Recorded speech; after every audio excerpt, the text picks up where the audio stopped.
Tasha, and I'm back. And we have someone so special sitting here. She's so special to me. This is my mentor, my sister, Kishma A. George. And she is here. She is a visionary to this awesome book. She is the dream pusher. Yes. She pushes everyone else into their dreams. Yes. She's the author, the visionary of Bringing Forth the Dreamer in You, 9 inspirational stories of purpose, destiny, and dreaming big. And she has so many dreams in her, but they all manifest. She makes sure, God makes sure she gets them out, and so we can see it. So this is the visionary. Kishma, thank you for coming on. Thank you so much for inviting me here, Tasha. I'm excited. I'm excited too. Thank you for giving me the opportunity.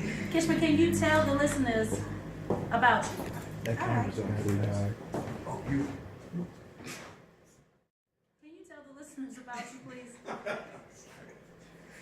Hi, everyone. I am Kishma George. I am an entrepreneur. I am the visionary for Bringing Forth the Dreamer Within You book that's coming out. I am also the founder of Kish Home Inc., which is a nonprofit organization, and we empower young women aging out of foster care, as well in the community, women in the community. And also the founder of Kish Magazine, which right now we have coming up this issue, Dr. Jill Tankard and no other, actually gracing the cover is Bringing Forth the Dreamer Within You, co-authors. Yeah. So you have to get that magazine because it is truly inspirational. Amen. A lot of big things. You got to get that because the cover is beautiful. Yes. Kishma, could you please tell the listeners about your chapter in the book? Well, my chapter in the book is about holding fast to the vision. All right. Holding fast to the vision. Yes. It was a journey that I took the readers on. It was my personal journey. Because God gave me a vision and a dream. And I was so excited about it, I went before Him. And I dropped the dream. The dream that God gave me was actually when I was working with youth when they age out of the foster care system. I noticed that they had struggles with writing out checks and, finding a place to live, and they were just so distressed. My mom is deceased, my father is dead. Where do I go? And the Lord laid in my heart to be able to open up a transitional home. And I had a situation with a young man when he aged out of the foster care system. That day he was 18 years old. And I asked the foster mom parent if he could have stayed there, until I, at that time, an advocate, will be able to find a place for him. And she said no. So that day I rode around Delaware and all the shelters were full. And at the end of the day, he had tears running down his face. And I asked him, is there anywhere that I can take you because you can't go home with me? And he said the only space that he could think of at that time was for me to drop him off at his brother's job, and he was going to sleep outside at the restaurant. I went home and I was twisting and turning in my bed, and I was like, God, is something that needs to be done. And God laid in my heart to be able to open up that home. And I began to do my research, and I was just excited about it. And I picked the phone up and I called one of my friends. I was like, girl, this is what I'm going to do. And I was just so excited. And she was on the other line like, you don't even have a business degree. You still on welfare. You're not even so smart enough. That was your friend? At that time I thought.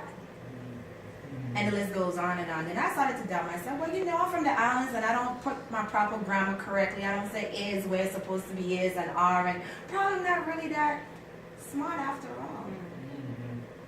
And I dropped the vision. And God let me. And I went about my business. Until one day, I remember, just crying out to God because I felt like I was stuck. Even though I was in church, I was going to school, picking up my daughter, and it felt like a circle. The same thing over and over again. And one day I cried out to God and said, God, it has to be more to life than this. I feel stuck. What am I supposed to do? And the Lord said again, pick that vision. But don't go before me. All right. And when I give you that vision and you pick it up again, watch who is in your ear. And I began to pick the vision up, and I began to spend more time with God. And it began to groom me. And throughout the process with my journey, I began to hear the voice of God more clearly. And I began to wait. Now go before him. Now what I think should be done, or what other people were doing. He showed me, keep your eyes on me. Yes. For I will lead you and I will guide you. Right. Don't look to the right nor to the left. All right, Joshua. But just keep your eyes stayed on me. All right. So I began that process. And I remember, someone had told me, well, you know where you could get the money from? You could go to the bank. And, in the process, I was still walking with God. And I went to the bank, and I was going to all the different banks. And every door was being shut in my face. And the last bank, I said, I'm not coming back up here again. And I had tears in my face. And I said, God, I don't want to drop this again. I can't do it. I mean, I'm going, asking people for money, revealing the vision to them, showing them the books and everything. And I felt discouraged that day. And I remember going in my prayer room that night, and I was crying out to God. And he spoke to me and he said, that's not where the money is. You're looking for people to actually send money for your vision, and you have the money within you. Wow. Right. Wow. I said, I do? Am I smart enough for this? God said, no, you need me to help you.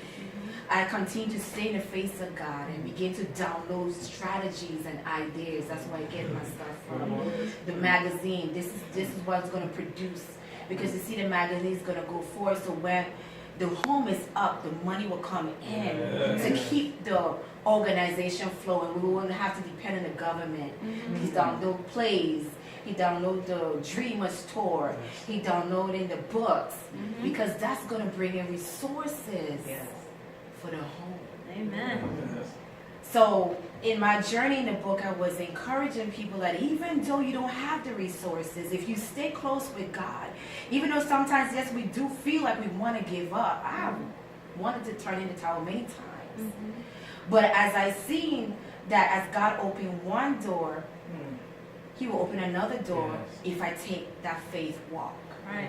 So in the book, in my chapter, they're walking with me with my journey, that you have to, when you have a dream, you have to walk by faith and not by sight. And even though you got 50 cents in that bank account, Right. you hear me? Right. And God give you $1 million dream. Right. God will place you at the right place at the right time to be able to fund that vision. Amen. I remember I had a situation, and the first time I actually opened up the nonprofit, and God had given me a vision to open up an event which will raise funds for the home. And we had to come up with $1,000 within 30 days. Half of the board members believed, and half of them was like, girl, you know that's not going to happen. But I knew at the journeys that the journey I was going through, I knew the voice of God. Right. And I knew that if God said it, he will bring it to pass. Amen. So even though they were laughing at me, I knew the things that I've been through before, he's going to do it. I don't know how, I don't know when, but I know he's going to do it. Amen. When week 1 went, there was no money. Week 2 came around, there was no money. The board members began to laugh at me and say, Kishma, we probably could do a car wash. I said, no, I know. Well, we could probably sell donuts. No, I know what I'm hearing. I began to stand in the scriptures, I began to quote the scriptures of God. I began to pray, I began to fast, I began to seek the face of God. I said, God, we're going into week 3. I was serious. I said, God, you got to come through. Right. Week 3 came around, there was no money. Week 4 began to come around. I got a phone call from a first lady. And she said, I saw your organization in the newspaper. And I want you to come to this women's conference. I want you to share with them about your ministry, what you're doing in the community. When I got off the phone, I was like, why am I going to talk about a nonprofit, a women's conference? That don't make no sense to me. But I began to know that when God opened the door, he would strategically plant you where you're supposed to be. But me, at my time, I was like, okay, God. I went. And after the presentation, there was a lady sitting all the way in the back. And she said she raised her hand. She said, there's something that I have to say. And I said, okay, come on up. And she came on up and she said, the Lord said to donate $1,000 to your organization. And that was the money that I needed within 30 days. And it was cash. It wasn't even a check because the check had to clear, but God was showing me, I got you. Right. If you walk with me, if you believe what I say, I will show you who I am. And my faith began to increase, and I could share many stories what happened. I was at the right place at the right time. You see? Amen. That when God began to tell me something, I move on it. Nope. You don't sit down on it. No. You move. No. And this is how this book was birthed. He said it was another project that I need you to do. Amen. In this time and season, there are many people that are stuck. And they need to be able to birth the dreams that he said that he had placed inside of them. And he showed me at that time 7. He showed me 7 faces, which was Trina, Rodney, Miss Mary, Janelle, Danielle, and Vince. I thought the book was completed because 7 was completion. I went back again, every day I go in the prayer room, went back in the prayer room, and God said the book is not finished. I said, but the 7 is complete. God said, no. 9. I said, well, show me the other 2 people's faces. And as I began to seek the face of God, he showed me Naeem and Hakeem. Amen. And I said, well, I don't really know them, God. I mean, will they really answer? But with my journey, I know that if God said it, he's going to make a way. Right. And he's going to make sure it happens. And I asked them and they said yes. And number 9 is a number of birth. Right. And you're the midwife. You're the midwife. Because when people are going into labor, and because I have 4 kids, so I know. People are going into labor and the baby might get stuck because the head might be too big. So your dream might be too big. And so you're right there and you're about to come out. You need a midwife or a doctor to open up just a little bit more and pull the baby out. And that's who you are. Wow. You're the midwife. Mentor midwife. That's who you are. I feel that. It's real. You're the midwife. And this isn't the only thing that's going to be birthed out of you. You got some more things being birthed and some more people that's going to give birth through you. And that's real. I mean it. Can you tell the listeners and the viewers, I feel like having church, can you tell the listeners and the viewers what you want them to get out of your chapter? Out of the book, since you're the visionary. I want them to get that. I want you to hold fast to your vision, no matter what your circumstances look like. No matter even if you have dropped that ball. No matter if you feel like there's no one around you that can help you. You have no resources, you have no connections. I encourage you that when you have a dream, to seek the face of God. And as you seek the face of God, he will orchestrate your steps. That you will be at the right place, at the right time. He will move supernatural in your life. He will bring great influential people in your life that will be able to help you birth every God-given dream within you.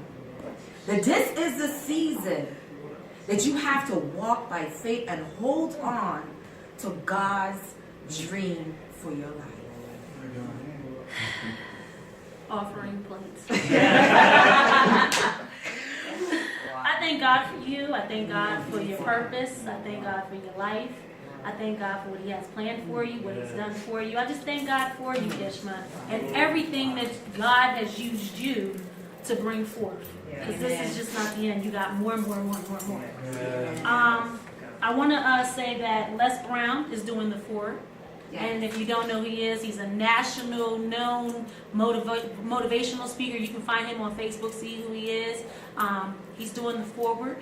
And so what I'm going to do is, I'm going to go down these chapters of this book and just name each chapter. And this is giving you an insight of what's going on in this book, just so that way you can remember, because there's 2 authors that were not here, so I want to bring it all together. It's not in order, but it's okay, because it's going to be in order, because I'm going to say it. We have The Dreamers are coming. That's Naeem Collins. Hold Fast to the Vision, Kishma George. The Dream Chaser, Hakeem Collins. Awakening to the Dream, Janelle Middleton. Qualifying the Dream, Rodney Davis. God-Given Dream, Mary Cooper. The Revealing of God, Trina Bowers. The Turnaround, Vincent K. Harris. And My Journey to My Dream. And that's with Danielle Ashley. So as you can see, this book is an instruction. It's like a Bible. It's a Bible to get to where you're supposed to get to birth you into your dream. You got to get this book. Yes. You got to get it. It's imperative. Yes. It's like it's going to be a Band-Aid. It's going to be your doctor to help stitch up and heal you. You need this book.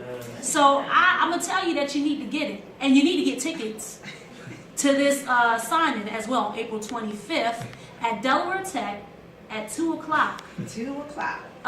The tickets pre-sale are $20. But But the tickets too bad. are really selling fast. It's 20 on the 28th. Today's the 28th, so it's too late, I think, by the time you watch this. But at the door, how much is it? Right now, the tickets are selling fast. We will probably have a sellout. So that means if you don't call or Facebook or text somebody to get some tickets, you won't be making it. But maybe someone will buy you a book. And you can still go on online. Once the book signing is done, you'll be able to go online and purchase the book as well. So all is not lost. You're just going to have to do it the regular way. I would like to thank you, Kishma, so much for coming on. I would like to thank all the authors for coming on because this was truly inspirational, truly life-giving, truly a blessing. And I can't wait to see where this book is going to go and where each one of these authors are going and where they already have been, where they're going in their life as they help birth other people into their dreams. I just want you to know that with your purpose, it's not about you, it's about other people. If you're not doing your purpose, if it's not serving other people, you're not walking in the purpose that you're supposed to walk into.